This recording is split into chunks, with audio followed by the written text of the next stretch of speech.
Hai. Di sini kita akan menjelaskan dampak negatif dari kemajuan iptek dalam bidang politik, ekonomi, sosial budaya. pertahanan dan keamanan. Selamat menonton. Dampak negatif kemajuan iptek di bidang politik ada 3. Yang pertama, masyarakat Indonesia lebih memilih untuk mengubah ideologi Pancasila ke ideologi liberalisme. Karena masyarakat Indonesia lebih yakin bahwa ideologi liberalisme dapat mengubah ke arah kemajuan dan kemakmuran. 2. Munculnya terorisme dan radikalisme. Mereka menggunakan kepintarannya untuk merakit senjata untuk mengganggu keamanan negara. Yang ketiga, terganggunya stabilitas politik. Mereka menyebarkan berita hoax pada pemerintahan, lembaga pemerintahan, public figure, dan lain sebagainya. Penyelesaiannya adalah yang pertama, menanamkan sifat jujur sejak dini, terutama di bidang pendidikan.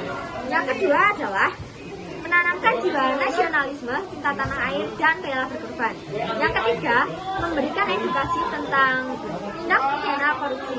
Yang keempat, mengajarkan nilai-nilai Pancasila pada penerus bangsa. Dampak negatif dari kemajuan iptek di bidang ekonomi ada 3, yaitu pertama, menyempitnya lapangan pekerjaan. Karena teknologi yang semakin maju, maka perlahan tenaga kerja manusia akan digantikan dengan tenaga kerja mesin yang lebih cepat dan tidak mudah lelah. Yang kedua, produk lokal akan sulit bersaing dengan produk luar negeri karena kualitas dan harganya yang mudah terjangkau dari produk luar negeri akan membuat masyarakat lebih tertarik untuk memilih produk dari luar negeri. Yang ketiga yaitu kejahatan ekonomi semakin marak dan sulit untuk ditangani. Karena kemudahan akses dalam internet, maka oknum yang tidak bertanggung jawab akan semakin mudah untuk menyalahgunakan teknologi tersebut. Contohnya yaitu pembobolan nomor rekening dan juga dengan peredaran narkoba.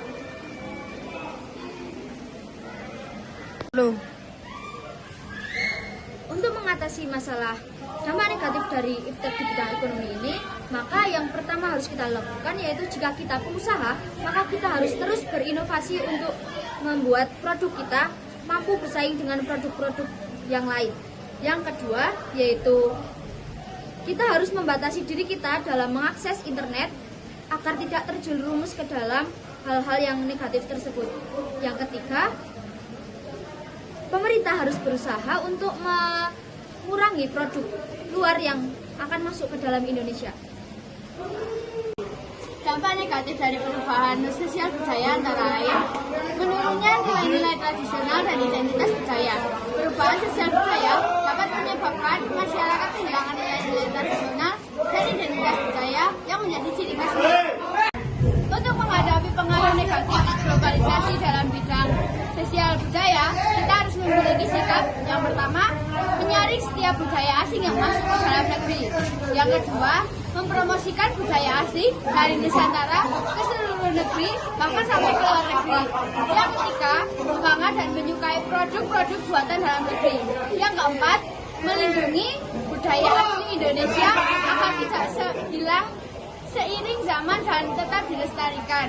Yang kelima, mematenkan budaya asli Indonesia agar semua orang Indonesia tahu dari mana asalnya dan nilai-nilai budayanya. Dampak negatif selanjutnya dari kemajuan iptek yaitu dari pertahanan dan keamanan. 1. Perang informasi dengan memanfaatkan adanya perkembangan serta kemajuan teknologi informasi. Muncul aksi terorisme yang terjadi di internet. Perang nuklir antar negara. Banyak kasus pemerasan. Dan solusinya mengatasi masalah dari dampak negatif dari pertahanan dan keamanan yaitu 1. Mempererat persatuan dan kesatuan. Dengan adanya kesatuan dan kesatuan, maka kekuatan yang mengganggu stabilitas nasional bisa diatasi.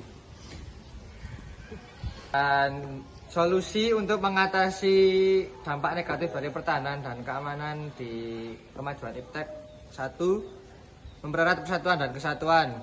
Dengan eratnya persatuan dan kesatuan, maka kekuatan yang mengganggu stabilitas nasional bisa diatasi. Terlebih lagi bagi orang-orang kelompok yang ingin mencegah belah bangsa dan akan sulit karena kuatnya persatuan dan kesatuan. Yang kedua, memahami nilai Pancasila. Nilai-nilai Pancasila bisa menjadi pegangan bagi kita sebagai bangsa Indonesia untuk memperkuat persatuan dan kesatuan bangsa.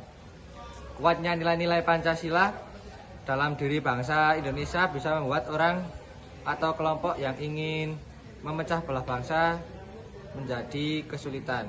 Yang ketiga, memperkuat kedudukan penjaga keamanan.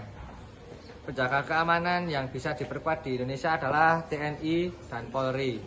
Kedudukan TNI dan Polri yang kuat membuat berbagai orang atau kelompok yang ingin memecah belah bangsa sulit melakukan aksinya. TNI dan Polri inilah yang berperan untuk menjaga keamanan negara, wilayah, dan masyarakat Indonesia.